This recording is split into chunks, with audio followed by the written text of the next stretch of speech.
Neat ಅಕ್ರಮ ನಡೆದು ಲಕ್ಷಾಂತರ ವಿದ್ಯಾರ್ಥಿಗಳಿಗೆ ಅನ್ಯಾಯ ಆಗಿದೆ. 20ಕ್ಕೂ ಹೆಚ್ಚು ವಿದ್ಯಾರ್ಥಿಗಳು ಸಾವನ್ನಪ್ಪಿದ್ದಾರೆ.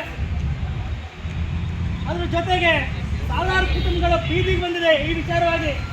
ಆದರೆ ಇವತ್ತಿನವರೆಗೂ ಕೂಡ ಮಾನ್ಯ ಮೋದಿ, ಪ್ರಧಾನಮಂತ್ರಿ ಮೋದಿ ಅವರು ಒಂದು ಪ್ರೆಸ್ ಕಾನ್ಫರೆನ್ಸ್ ಕೂಡ ಮಾಡಲಿಲ್ಲ.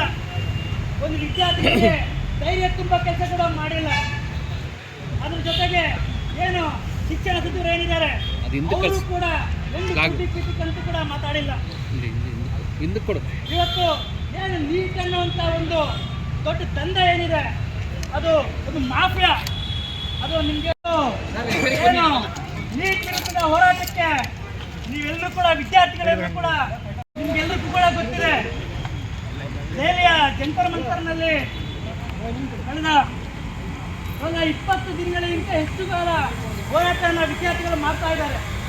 ಅದರ ಜೊತೆಗೆ ಸೋನಂ ವಾಂಗ್ಚುಕ್ ಅಂತೇಳಿ ಅವರು ಕೂಡ ಉಪವಾಸವನ್ನು ಮಾಡ್ತಾ ಇದ್ದಾರೆ.